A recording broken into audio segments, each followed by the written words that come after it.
नमस्कार. मी मेनका वाघ. पुस्तक श्यामची आई. लेखक साने गुरुजी. रात्र 34वी. वित्तहानीची हेटाळणी. श्यामने सुरुवात केली. आमचे कर्ज दिवसेंदिवस वाढतच चालले होते, कारण वेळच्या वेळी व्याजही देता येत नसे. आमची काही शेती होती. वडिलांनी पहिल्यानेच यातील 1-2 मोठी शेते विकली असती तर बहुतेक सारे कर्ज वारता आले असते आणि शिवाय पोटापुरते शेतभात राहिले असते. परंतु वडिलांच्या मनाला ते प्रशस्त वाटत नव्हते. जमीन विकणे म्हणजे त्यांना पाप वाटे, अपमान वाटे. त्या रात्री आईचे वडील, आमचे आजोबा, आमच्या घरी आले होते. त्यांना आम्ही नाना म्हणत असू. माझ्या वडिलांना 4 गोष्टी सांगण्यासाठी ते आले होते.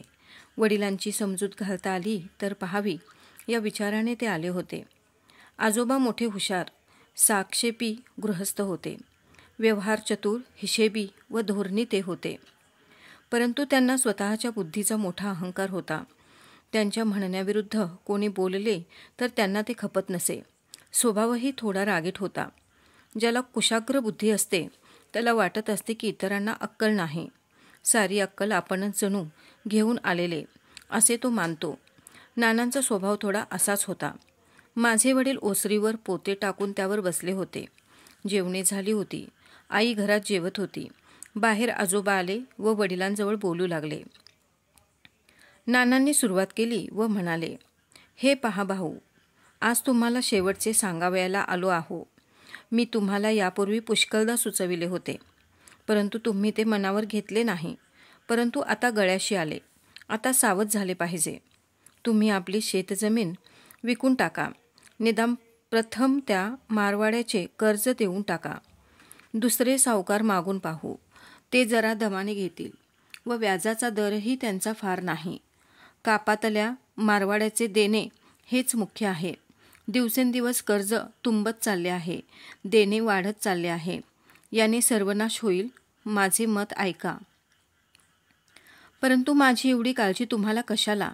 दरिद्री पुरुषाला सारेच सल्ला देण्यासाठी येत असतात. दरिद्री माणसाला काहीच समजत नाही का? नाना, माझ्या कर्जाची चिंता मला आहे. तुम्हाला पाझर फुटायला नकोत. वडील उपरोधिक बोलत होते. भाऊ, माझ्याने राहवले नाही म्हणून मी आलो. पोट तिडीक आहे म्हणून मी आलो. माझे आतडे येथे अडकलेले आहे म्हणून आलो. माझी पोटची पोर तुम्हाला दिलेली आहे म्हणून या एवढ्या रात्री चिखलातून आलो. माझे सोन्यासारखे नातू, त्यांना थोडे शेतभात, घरदार या गावात राहावे. या पूर्वजांच्या गावातून ते परागंदा होऊ नयेत, देशोधडीला लागू नयेत म्हणून मी आलो. लवकरच जप्ती येईल. लिलावात पै किमतीने माल जातो. ते तुमचे पायरे शेत 1500 रुपयास तो विसापूरवाला घेत आहे. देऊन टाका. उद्या दर येणार नाही. मारवाडी वारता येईल. नानांनी हृदय ओतून सांगितले. नाना, पायरे शेत कसे विकावयाचे? या पायरे शेतात आम्ही लहानाचे मोठे झालो. ते शेत आम्ही वाढविले, मोठे केले. मोठमोठ्या धोंडी उरसफोड करून फोडल्या.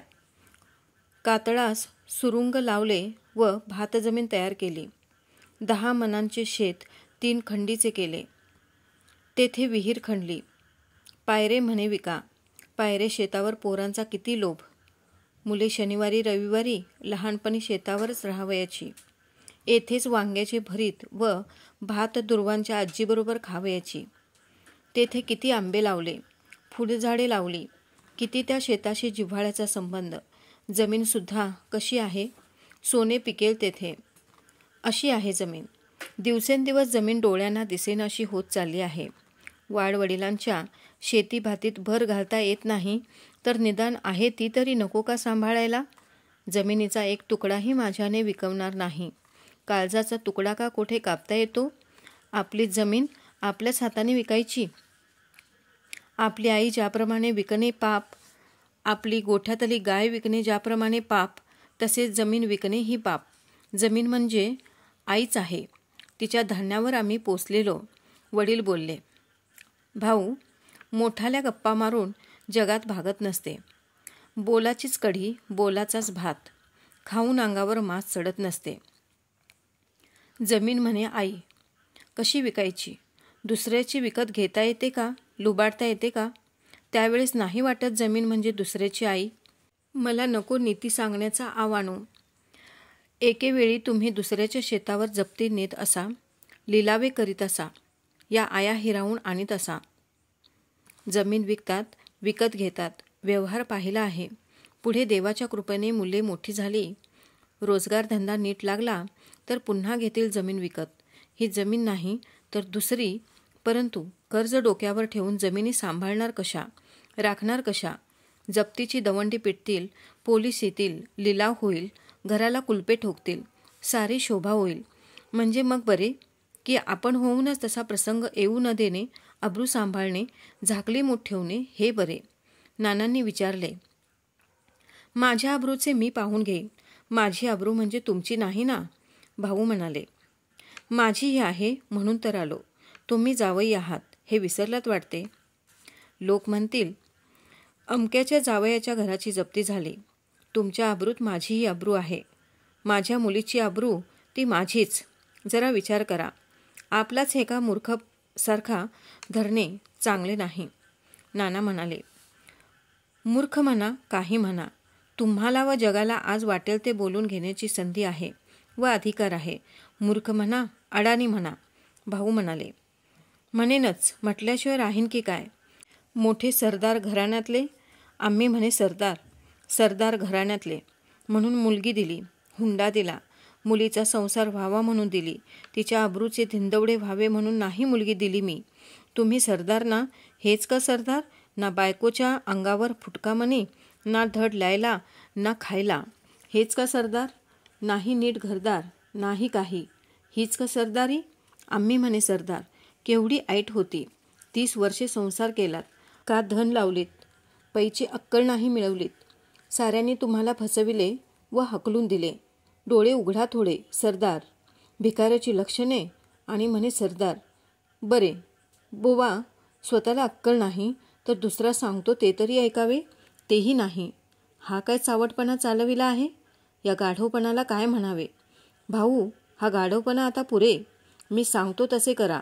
असे नाना बोलत आहेत तो घरातून आई तेथे आली.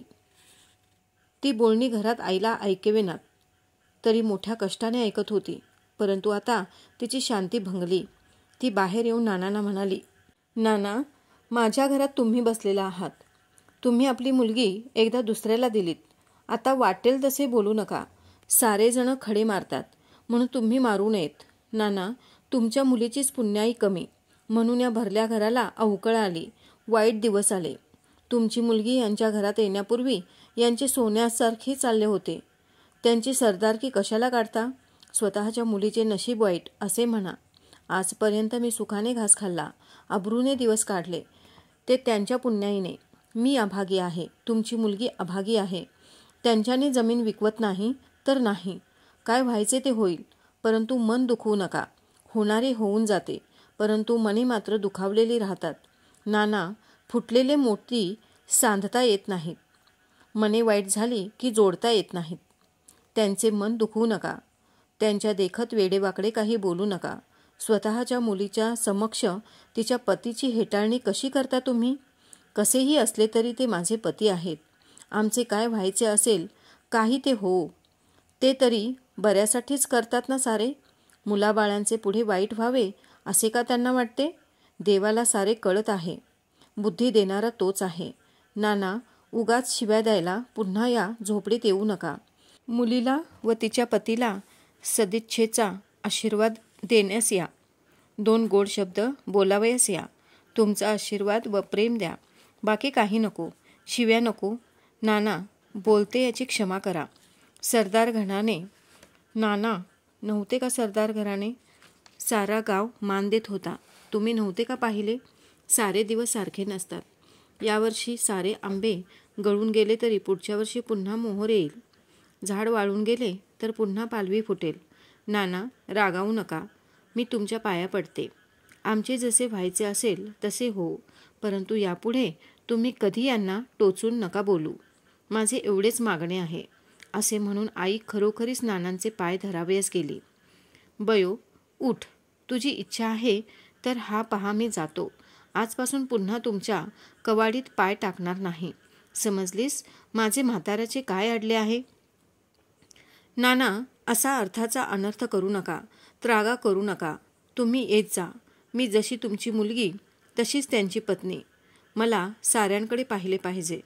मला तुम्हीही हवेत व हेही हवेत. नाना, आम्हाला भाग्य सोडून गेले, भाऊबंद सोडून गेले. तुम्हीही सोडून जाणार का? नाना, तुम्ही येत जा. प्रेमाने आम्हाला भेटावयास येत जा. बयोकडे येत जा तुमच्या. याल ना? आईचा गळा दाटून आला. नाही, मी आता येणार नाही. जेथे आपल्या शब्दाला मान नाही तेथे कशाला जा, असे म्हणत नाना निघून गेले. नाना, तुमच्या पोटच्या मुलीपेक्षा पोटचा शब्दच तुम्हाला प्रिय ना? गेले. काय करायचे? जाऊ दे. तुम्ही आता पडा. कपाळाला तेल चोळू का? म्हणजे शांत वाटेल, आई वडिलांना म्हणाली. या कपाळ करंट्याच्या कपाळाला तेल कशाला? तू तिकडे आत जा. मला एकटाच पडू दे, वडील त्राग्याने म्हणाले. गरीब बिचारी आई. ती उठून गेली. धाकटा पुरुषोत्तम निजला होता. त्याच्या अंगावरचे पांघरूण सरसावून ती गेली. कोठे गेली? कोठे म्हणजे तुळशीच्या अंगणात जाऊन तुळसा देवीजवळ अश्रू ढाळीत बसली. आजूबाजूचे प्रचंड आम्रवृक्ष गंभीरपणे उभे होते. वारा स्तब्ध होता. आकाश स्तब्ध होते. माझी आई रडत बसली होती. ते ऋण तिला रडवीत होते. माझ्या आईला रात्रंदिवस ऋण रडवीत होते. धन्यवाद.